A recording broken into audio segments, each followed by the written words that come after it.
all are dealing with the new norm during the response to the COVID-19 pandemic.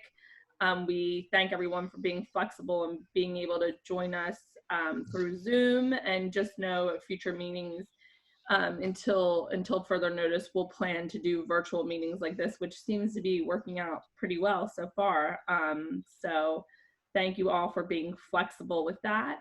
And just a few quick things to make sure everyone's updated on. I know I haven't been able to attend the past few meetings, but I actually recently switched roles, and now I'm with the Orlando Economic Partnership as their Senior Director of Advocacy and Public Policy. So I just want to make sure everyone's aware of that, since emails are coming from my new email address, and I now have a different role, which is actually great that I'm still participating and still going to be incoming chair for the Seminole County Chamber, and finding ways that we can collaborate across the region, which is very exciting.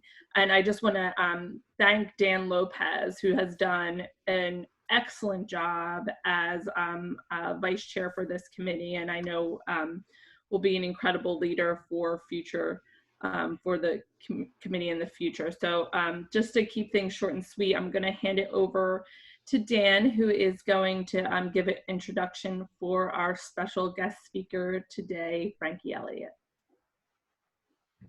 You're definitely too kind, Rachel. Thank you very much, and congratulations on the new position. Can everybody hear me okay? All right, good. Usually I do these Zoom meetings with my funny looking headphones, but I'm trying it today with just a normal camera speaker. So it is with great pleasure that I introduce Frankie Elliot. She is the vice president of the Orlando Regional Realtor Association Governmental Affairs Committee.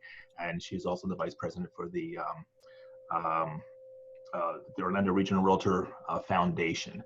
And she has agreed to come on today to kind of give us some updates on some realtor initiatives and actually, I guess, some victories as well, what we've experienced recently in Tallahassee. It's all yours, Frankie. Thanks, Dan. I've noticed the little goatee and mustache going on. My wife loves it, but you know, if it's a good thing that we can't travel right now, because if I went to an airport right now, I would definitely be delayed. Good morning, everyone. Thank you for having me. We were just kind of talking about how life is so different, not having to rush out the door to drive to work, and the advantages and disadvantages of what that's like. But Dan had asked me just to talk a little bit about what the realtor initiatives are here locally, as well as our efforts in Tallahassee and Washington. And I think maybe I'd like to kind of start, and I think it kind of gives you a good overview of where our focus tends to be when it comes to lobbying and community initiatives. So if we take the Corona-19, we've been heavily involved at the federal level, certainly, in terms of looking at what that relief package looks like. And our primary focus has been on the realtor as an independent contractor, and then the realtor's ability to help buyers and sellers close deals, and then what the impact of not being able to do that looks like. So as you know, there's two separate packages. Well, there are two separate packages that were passed, but they're still kind of under the same umbrella. There is the first one, which is the Families First Initiative, and the second one, which is the CARES Act. Two big factors in those have to do with the Family Medical Leave Act. And although technically our brokerages are separate entities from our agents are not employees of brokerages for the most part, but those brokerages do employ individuals in different capacities. So there is a need from the broker side of what that legislation looks like and who's impacted by it. And it primarily affects businesses under 500 people that employ under 500 people. So I best to say that's probably the vast majority of companies here in Central Florida. And the second part of that has to do with the unemployment insurance that they're looking at. I'm sure y'all have heard about what's going on in Tallahassee with people just trying to file for unemployment insurance. Well, this is probably, Dan, you could probably speak to this as well. This is probably the first time anybody has ever considered independent contractors for unemployment insurance. Prior to this, if you were an independent contractor or self-employed, you were not eligible to file for unemployment insurance. So we've got over 145,000 realtors in the state of Florida alone. So in addition to everyone else who's unemployed, you've got those individuals who are trying to log on to the system and apply as well. So from the federal level, that's really where the focus has been in, I'd say, the last 4 to 5 weeks. Otherwise, I'm going to go ahead and just share a screen with you all with a couple of PowerPoint presentations, which will kind of help you. We'll follow through on these. But we'll go to the federal first. Can everyone see this? Does everyone see? Not yet. Not yet, yeah. It should be down in the bottom center somewhere, share screen. Yeah, hold on one second. I think we did. Here we go. And for those of you that have dialed in, we are recording this, so you'll be able to see the slides later. Now it's coming through. Okay. Perfect. Yeah, we can see it now, Frankie. Okay, so I just wanted to kind of pick some of the main issues that we as realtors at the national level have really kind of focused on. So obviously taxes is something that impacts every business across the board. So that shouldn't necessarily be surprising. Financial services, when you start talking about real estate, whether it's residential or commercial, there is an awful lot of that transaction that actually is regulated by the federal government. And so anytime you're going to deal with banks or you're going to deal with international business, and to some extent, even when you're talking about interstate business, the feds are going to be involved in that. And you all may remember after 2008, we had the financial services bill that was passed that created the Office of Consumer Protection. That's kind of a result of what happened with the market in the crash. So they started looking at what was taking place in the financial transactions when it came to real estate. So they implemented some legislation. They've actually rolled some of that back since then. So for example, they got involved with how realtors hire appraisers or how buyers and sellers hire appraisers to do those. So something is, well, we consider it fairly simple, but something as significant as what an appraisal does to someone's ability to borrow money is it's always amazing to me how far down that federal arm reaches. So we also have dealt with civil rights at the federal level, believe it or not, over the last couple of years, particularly when it comes to recognizing same-sex marriages. The National Association of Realtors has adopted, or rather expanded, the definition of who is a protected class. And so the federal government finally did this in a regulatory way, but it actually has not passed Congress and hasn't become part of federal law. But the National Association of Realtors included sexual orientation as part of their protected class about 2 years ago. Infrastructure, obviously transportation, having anything to do with transportation and community or government-owned services such as sewers, water treatment, dams, all that other kind of stuff. The vast majority of that, the capital of that, is funded by the federal government. So we've had a lot of interest in looking at what they're doing when it comes to revamping roads and bridges. Obviously, the infrastructure of the country as a whole has a huge impact on the quality of life in communities. Also has a huge impact if you think about Central Florida, how much we rely on our transportation arms for not only for us to conduct business, but the impact that those have on our economy. If we didn't have OIA, can you imagine the amount of money that would not be in our local economy if we didn't have such a huge airport or it wasn't such a busy airport? So infrastructure is very important into the life of a community. The other thing that we look at the federal level, we don't necessarily lobby a great deal in this area, but we do watch the regulations that ever come out as far as anything that will impact how public education is funded, taxes, etc. Obviously, the economic policy of the United States, that impacts real estate to a huge extent. We also will watch that when they start talking about interest rates. You'll hear all the time when the Fed's going to lower the interest rate. That has an immediate and direct impact on mortgages throughout the country. And every time an interest rate goes up, you start seeing people shake and worried about what that's going to do. Our realtors certainly look at that. It's interesting. I remember I bought my first house in 1999, and I was thrilled to get a mortgage at 7%.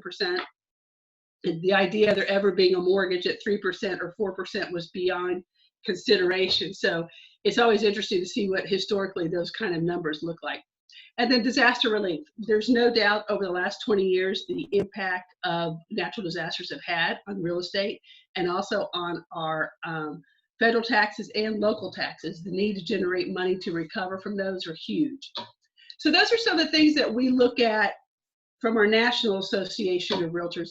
And I think it's important to explain, let me just take a minute and walk you through this. Our association, what we call Realtor World rather, has what we call the three-way agreement. So we're very, very clear about who's laying what level of the association someone's supposed to be in. So for example, Orlando Regional Realtor Association, our footprint is Orange and Seminole counties.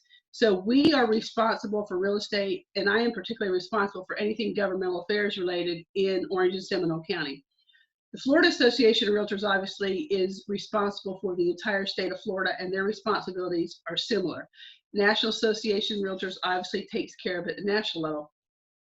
So we act as a support team for state and national governmental affairs projects. So we're very clear about who does what. So a lot of times members will be, well, why can't you go to Washington and lobby for us there, right?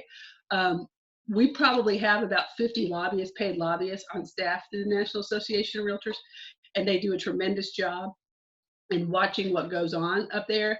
We have a similar type of staff at Florida Realtors, and I'm just going to swap over here real quick and kind of focus on some of the issues that we are particularly tied into when it comes to the state level. I'm going to put affordable housing at the end because that's going to be a little more extensive than the rest of this, but obviously taxes are a big impact in the state, and believe it or not, realtors are very involved and very concerned about environmental issues when it comes to Florida, particularly because we are what you would consider an environmentally fragile state. And so when we start talking about the environment, it really impacts water quality. It impacts what we can do when it comes to water treatment, et cetera. So we have been involved in, being from Seminole County, you guys particularly may have more intimate knowledge about this, but we have been involved with septic tank issues in the Wekiva since 2003. There are roughly about 50,000 homes that are in what's called the Wekiva River Basin that are on septic tanks. So, and that will include Volusia, Orange, Seminole, and Osceola counties. And it basically, if you take I-4 and split it east and west, it is the west side of I-4 from as north as DeBerry all the way south down to the Rocky Creek, down by Disney. So 50,000 households being impacted on what the state does when it regulates septic tank, and particularly the Department of Health, when they start writing regulatory requirements on how septic tanks are treated or the type of septic tank that you have to have has a huge impact on our area. Probably just second, we're probably impacted greater than as much as the Keys, I would say, just by the sheer volume of households that are affected. So the environment is a big issue, and particularly for us here in Central Florida. Insurance, property insurance, as well as disaster relief type insurance is obviously a big issue for us at the state level. Public education, our state staff is not, or state focus is not necessarily as focused on public education as we are here locally, but they do watch that. Home rule is becoming a bigger and bigger issue. I'm sure all of y'all know in Tallahassee, every year it seems more and more of local governments' authority in certain areas is being circumvented back to the state. So we continue to watch that. And then the economy is fairly obvious as far as that's concerned. Affordable housing. We were talking about this with you all about 3 or 4 weeks ago. And let me just give you a little bit of background on affordable housing in Florida. Back in 1992, the state passed a law which was called Sadowski Act, which was named for Bill Sadowski, who was secretary at the time of Department of Community Affairs, and he had been killed in an airplane crash, and Governor Childs at the time named this legislation after him because his biggest focus in community affairs was affordable housing. So just about that time, the realtors, the home builders, and associated builders and contractors got together and lobbied to include an additional dock stamp on every closing to fund affordable housing. And that money was supposed to be dedicated specifically for that issue. So when you hear people in the housing department talk about affordable housing, it's not just necessarily a lobbying effort to get more money out of the appropriations process. It is money that was passed specifically for this purpose and has been swept continuously for the last 12 years. This is the first year since, I want to say, 2007, 2008, that we have finally been fully funded again. So what that means is there's about $370 million that is going to be going into the Sadowski funds this year at the state level. What does that mean for us here locally? It means about $16 million for Orange County for down payment assistance and rental assistance, as well as tax initiatives for additional construction for affordable housing. It's about $4 million for Seminole County, and then it's about $6 million for Seminole County, if I remember correctly, and $4 million for the city of Orlando. City of Orlando has not got more than $300,000 since 2008. So you can see the difference in the impact that amount of money can have. Now, the governor has not, as far as I know, as of 2 days ago, has not signed the budget yet. And with what's going on with the coronavirus, we're all kind of holding our breath because we don't know if there's going to be another special session. But chances are, if they do have to go back in and reallocate money, this fund will probably be one of the first to get hit. So we'll have to just wait and see what happens with that. So the affordable housing side of that has a huge impact on whether or not we're able to get people not only into new homes or a new home for them, but what our rental rates in Central Florida start to look like after a while. So that's why it's a very passionate issue for us. Obviously, it would be different if it were a conversation about just reallocating standard sales tax money that comes into the state, but this is money that was voted on, we lobbied for, and was committed by the legislature to be used for affordable housing. So I just wanted to give you guys a little bit of update on that. And let me wrap up by talking a little bit about, Rachel, you had talked about collaboration. I want to, over the next 6 to 8 months, once we get back to work on all this, what we're doing at a local level is, maybe with the exception of the city of Orlando, we are already heavily involved with the Orlando Economic Partnership at several levels. In our smaller cities, particularly in the East Orlando, Seminole County, West Orange, Apopka, the Chamber of Commerces tend to be the main central point, not only for business, but also for politics. So we're going to be looking at increasing our participation and membership with these chambers to start looking at how do we collaborate better with the business community in these areas, not only for our purposes, but how do we help you improve the community as well. So start looking for us a little bit more on that level. And Rachel, if you want, I'll be happy to answer any questions that anybody has. It's early in the morning to be going through all this, and I know it's throwing a lot at you. So it's so helpful, Frankie. And I know what I keep reminding people as we work through all these different policy changes and governmental changes that are coming through the pandemic is there's no experience to base things off of, with the exception of maybe a few hurricanes. But, with hurricanes, eventually they'll be over with, where this, we really don't know.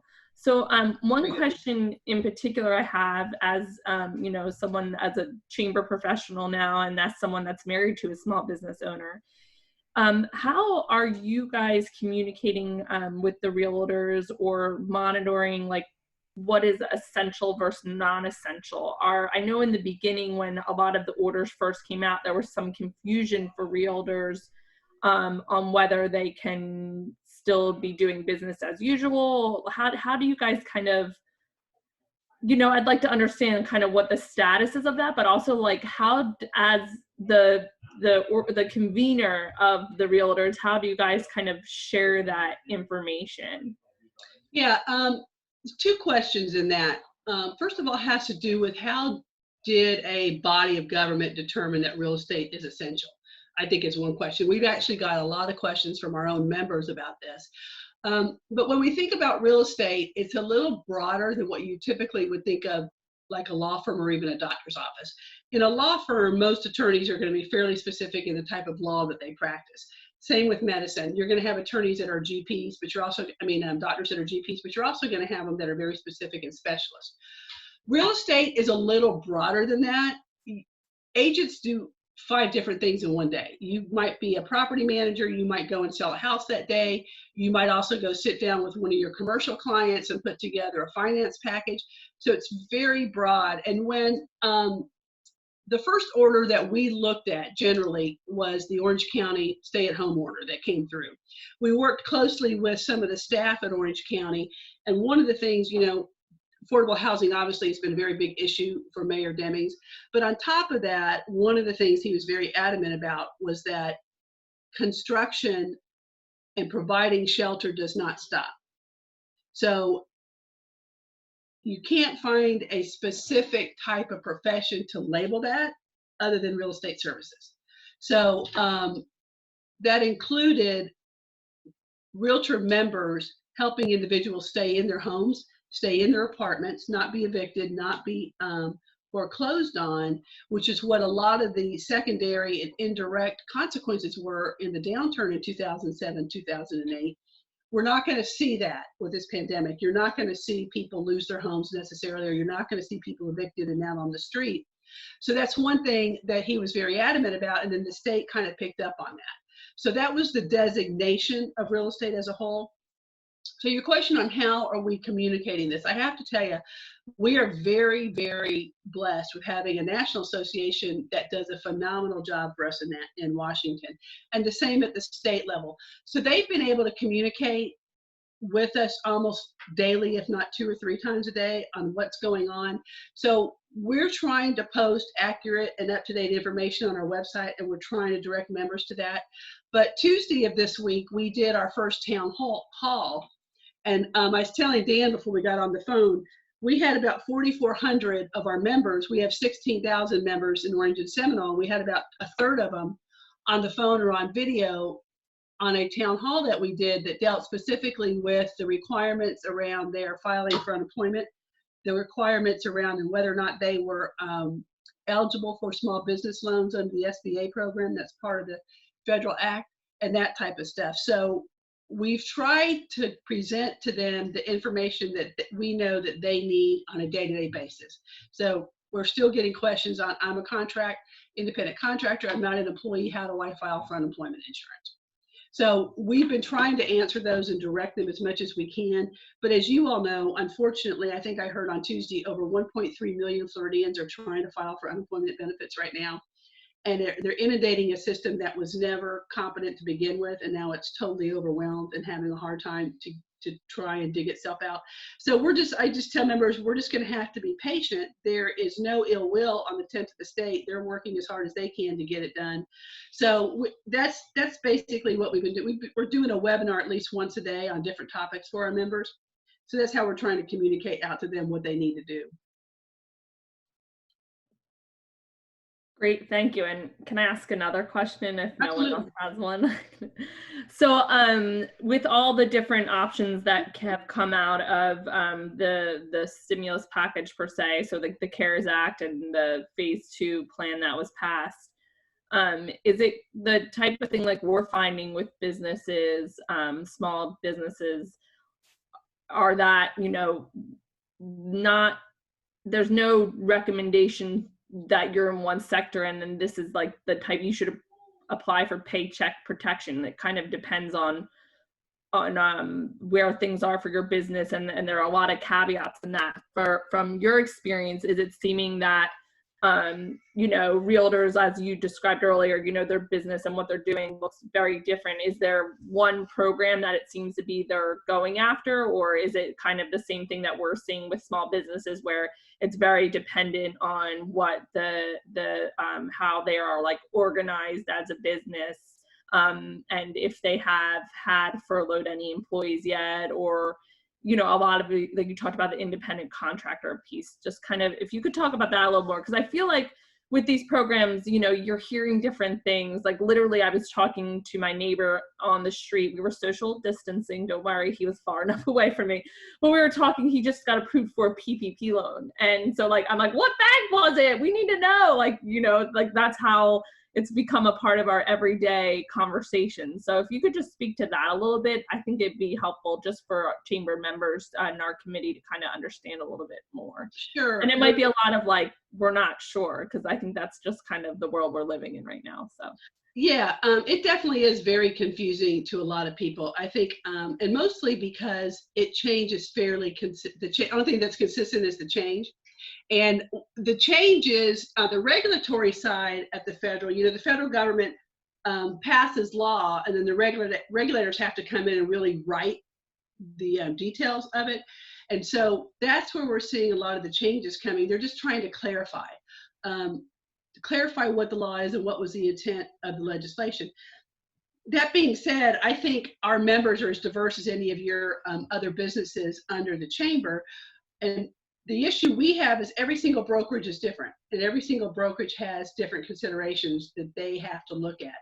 And ideally, what they're going to have to do is they're going to have to figure out where do they specifically fit. I can't tell Dan where he needs to go because I'm not familiar enough with his business to know what is the best option for him. I don't know how many employees he has. I don't know how many independent contractors he works with. And there's also the idea of a broker can file under the SBA program for a grant and a loan to cover certain things, but he has the option to include independent contractors or not include them. And so it just gets to be very muddled and very confusing. So we're just telling folks to take a few minutes and read through what we know today the programs are and what's required. And I think the other hiccup here, at least from our members, is they are not clear about the lack of documentation that's really required right now. I mean, fairly short-term documentation is not being required. And when documentation is required, it's not the type of documentation they're used to providing. So for example, we have, I've had 2 calls from members that just joined in like December of 2019. And in certain parts of the legislation, it says, you know, file based on a certain percentage of your income from 2019. So they weren't independent contractors in 2019. So how does that work for them? Right? And so my thing is go back and look and see if there's other parts of the law that really apply to you. Does it benefit you more to go for unemployment insurance, or does it benefit you better to maybe go with your broker and how your broker's going to do it, or if your broker's going to do it? So it's just as complex and confusing for each of our members as it is for a lot of your own businesses. For sure. great, thank you. I know there's no way and that answer wouldn't be complicated, but I think it's important for people to hear because like you alluded to as well, there's new regulations that are released daily that kind of change the way that businesses are looking at the opportunities they have. So appreciate it. Yeah, and Rachel, I would say there's also been some concern about some of the banks that individuals have been going to and them having additional requirements.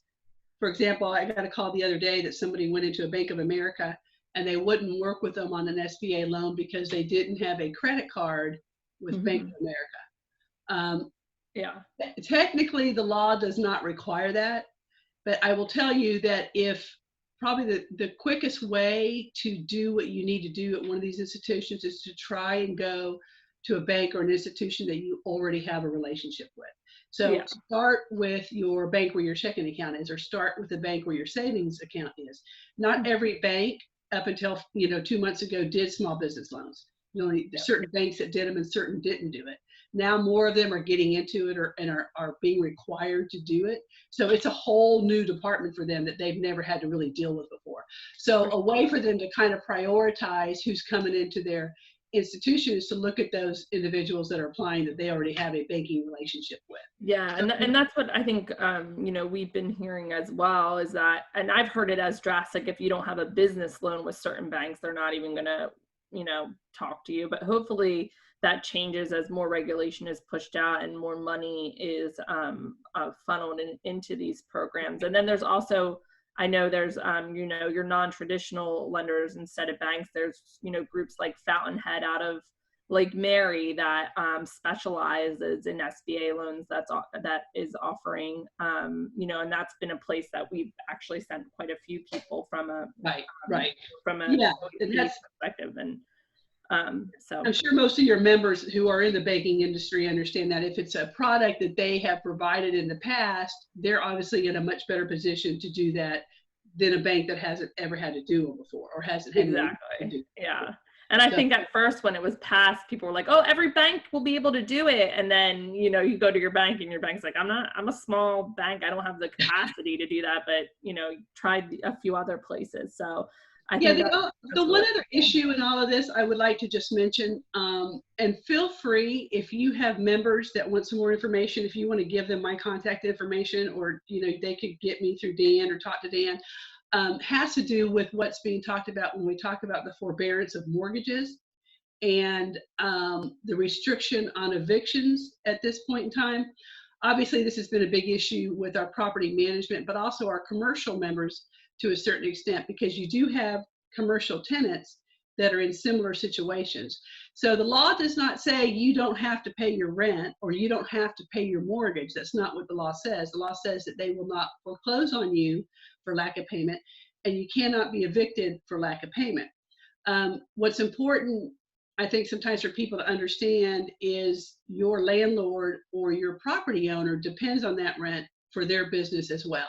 So it obviously creates a domino effect.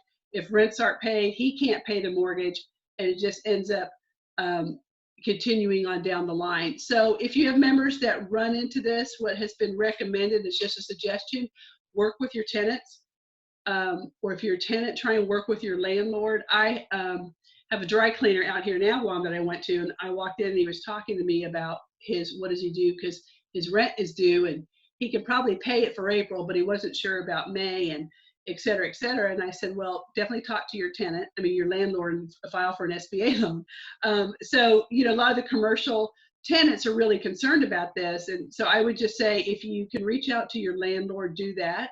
Dan, you might want to jump in here if you have any other suggestions, but that's been a big question we've gotten from the general public when it comes to this act and what's going on in the legislation.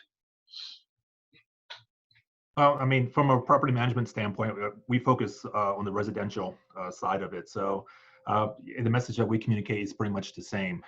You know, the rent is still due. You're not, the rent responsibilities aren't going away. So what we're suggesting is that they reach out to certain, we provide them with an entire list of organizations, you know, that might be able to offer rent assistance. And then as we're talking to businesses and that type of thing as well, we're recommending, you know, looking into getting an SBA loan. And then of course, you know, there's even something where on, I guess what it comes down to, if we're going to take away the one level of accountability, you know, of eviction, it's a nasty word right now, you know, in order to pay rent, then we also have to be able to offer some type of reprieve for the owner. And so that's where the mortgage forbearance kind of comes into play. So, you know, for us, what we're doing is we're communicating both with the tenants, trying to point them in directions in order to get some type of rent assistance. And then we're also communicating with our owners, giving them some information on how to go about, you know, delaying perhaps some of the payments of their loans if they are dealing with a situation where the tenant is not paying them rent currently. And I guess the most important message to continue to tell everybody is that if forbearance does not mean forgiveness, you know, eventually all this money is going to become due. And what a lot of people aren't aware is that come 2 months, 3 months, the way that I understand it, in most of these cases, the entire amount becomes due at that point, especially on the landlord side of it. Yeah, so that's one of the things that when we talk about going back and looking at the clarifying things, especially when it comes to commercial stuff, the idea that somebody is going to go back to work and within a week or two of working, they can now write a check for 3 months of rent is not realistic. They, you know, if they had the money that they could write 3 months worth of rent, they wouldn't have been in a position where they couldn't be able to pay in the first place. So those are some of the things that they have to go back and look at and clarify what their intent was on it. Great, thank you. And we had a question from the queue from Harry Parkhurst with our committee, and he was interested to know if there's like a Facebook or LinkedIn listing for the National and the State Realtor Association. Yeah, you can go to NAR.com, I think, or NAR. Yeah, just Google National Association of Realtors and it will come up. Same with Florida Realtors if you wanted to do that. And then also locally at orlandoregional.org. If you go to our website, we have posted a lot of the FAQ documents on our website dealing with the small business loan, as well as some of the provisions under the Family First Act. But if they, Rachel, the other thing is, please feel free to give my information. I'll be happy to walk them through or even send them documents if that's what they need. We'll be happy to help them with that. Yeah, of course. We can share that in the follow-up email to this meeting. And so we'll definitely include that information so people can quickly access it. Great. Does anyone else have any other questions? Dan? How to unmute myself. Frankie, just changing direction here real quick, only because this relates directly to Seminole County. Shortly before the whole COVID-19 pandemic that we're dealing with right now, there was a vote that took place with the Seminole County commissioners in regards to short-term rentals, and didn't necessarily go in the direction that our local association would have hoped, but I know that there's been follow-up communication that's been taking place, and I was wondering if you might be able or willing to kind of give an update on that.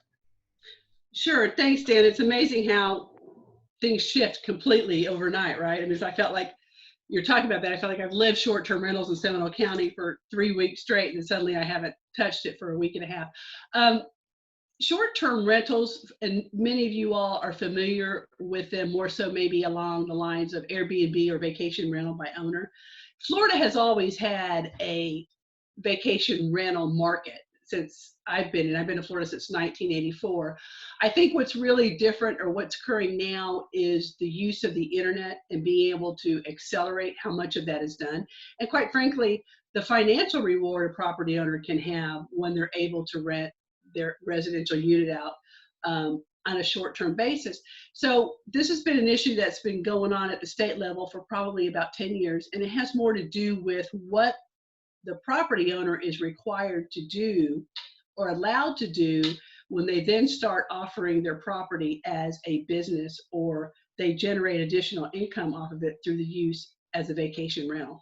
So the state has preempted local government to a certain extent, and they have said you cannot prohibit property owners from using their property as a short-term rental. So that's the minimum. At very minimum, you have to allow property owners to do it. You also cannot regulate the length of stay or how often they do it, and a few other things. And they also require property owners to register at the state. So where the issue really comes in is at a local level, when you have, and particularly in Seminole County, what they were running into is you had a couple of properties that were being listed and being rented out, and they were fairly large, and they were somewhat isolated or located in an area that the lot itself was fairly large, and they started to do events. So basically they were renting the unit out more as an event center as opposed to just, you know, place to come stay for the week and go to Disney or go to the beach. So there's a couple of complaints or calls that went into county government about this, and they brought it to staff at the planning level to come up with an ordinance that would regulate that.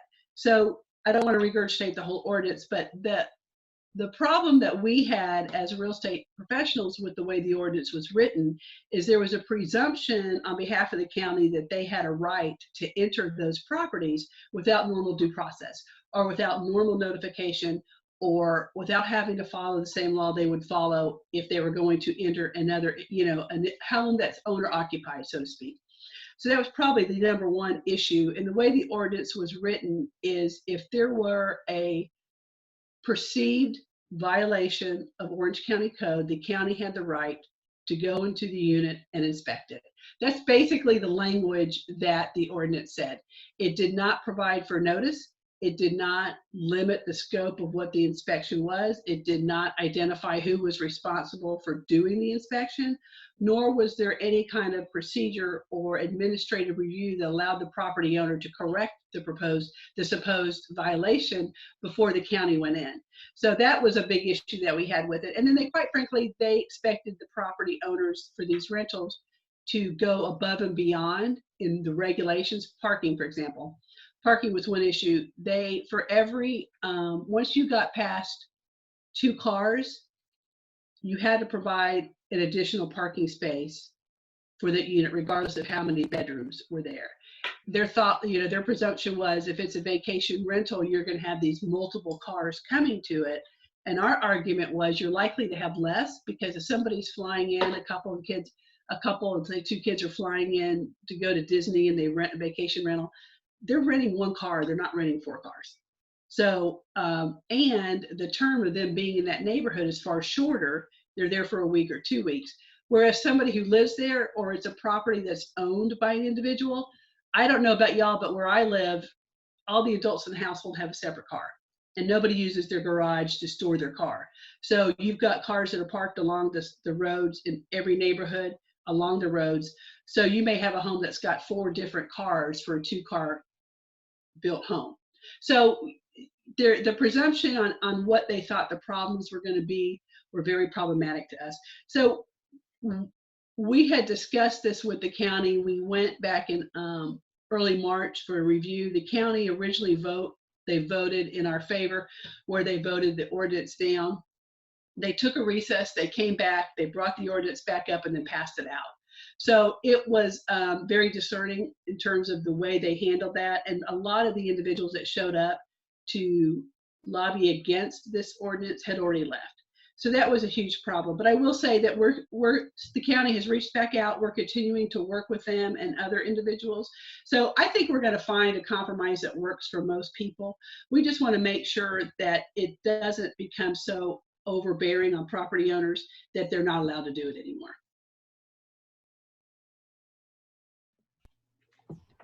Thank you, Frankie. I appreciate that. Yeah, that's great. Thank you for the update. And it is funny how the things that were like so dire suddenly are in the background, and that's too funny. I think we all can relate to that. So it looks like we don't have any other questions. So with that, Rebecca, I don't know if you want to add anything from the chamber or. Thank you so much, Frankie, for taking the time. We really appreciate you doing this, and we wish we were all together in person. Oh, thank you, Dan. Since we have a couple minutes, if we want to just go around the room, just do a quick check-in. I will kind of call on people and unmute you, so we just can kind of hear from everyone. Just, especially if we don't see your name or face, tell us who you are, your business, and just let us know how you're doing. So I will start with Mike. Good morning, everyone. Mike Brockman with Brockman Insurance Group here in Altamont Springs. One quick question for you, Frankie. Now, sure. The state law that you were talking about for the rentals, does that supersede like homeowners association regulations for rentals and things of that nature? No. The law is very clear that it's still, if you have a homeowners association, you still have to abide by their requirements. So It doesn't supersede homeowners associations. Okay. Homeowners associations are incredibly powerful in the state of Florida. It's amazing. Okay. Well, things are going well here. We're very blessed, and I just hope everybody stays safe. Good to see you, Mike. Thanks for joining. All right. I see Tina. Good morning, Tina. Good morning, everyone. Tina Calderon, Seminole County Schools, and I'm just here to give a shout out to all our phenomenal teachers and principals that are doing an unbelievable job, turning on a dime, creating a new business model, if you will, of how to deliver quality education. I'm just so proud of them. They're working around the clock, as are the parents. So a shout out to all the parents that are assisting us in educating their children, and I'm sure all of them will vote to give our teachers a raise next year.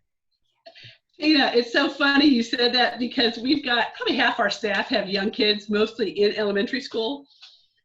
Oh my God, it has been, I've got a teenager in high school, so last thing he wants to do is talk to me, so I don't have to worry about it. But they are pulling their hair out because they're not used to spending. Well, it's not so much their kids, but they have to work. Plus, they have to get their kids working on their homework. I think probably at the end of the day, you're going to get more money than you know what to do with it. People are so amazed at the work that teachers have to do, and they're getting to see it firsthand. Yeah, well, I don't agree with you necessarily, and we'll get more money than we know what to do with. We're really concerned about another session up in Tallahassee when they realize how the majority of our funding in education is through sales tax. I know I was on another chamber call yesterday with some lobbyists, and they were saying it's interesting that the sales tax, online sales tax, didn't pass this time, even though we've been talking about it for many, many sessions. That, think about it, that's how everybody's been purchasing things during this crisis. They're not going to the mall to buy, but they're buying online, and that's a lot of missed revenue for the state of Florida. So that might be coming up as another issue next session. That might be something that we need to set up a future meeting about, Tina. So. Hey, Rachel, can I ask you a question? Mm-hmm. Yeah. From the OEP side, I know you guys are going a mile a minute as well. Has Dale started to look at what the potential sales tax drop is going to look like here? And the other reason why I say that is it really hit me, the impact of this, the other day when I was driving home from the office and I was on I-4 at like 5:15, and there were literally 4 other cars on the road with me. And that's when it really hit me, how shut down we really are. Yeah, no, Dale on our team, or on the OEP team, has really been looking at all that kind of stuff. And I don't know the exact number off of my top of my head, but I definitely can send it to you. And I know it's pretty drastic. So I can share that information with you. I know our research team has been looking at that. So. All right, Harry, you are next. You want to unmute yourself? Yep, there you go. How are you? I'm unmuted. Yeah, I'm Harry with the Crane Feather Society. Since my business is an internet operation, nothing has really changed for me, other than I've increased the number of people who are following me across the country, and I still put out a daily either a video or a daily comment on social media. So things are going good for me. Hope everybody is safe and is going to get through this thing sooner or later. Well, it's great to see you. Thanks for joining us. We look forward to donuts the next time we all meet together in person. I had my donuts already. All right, Alex.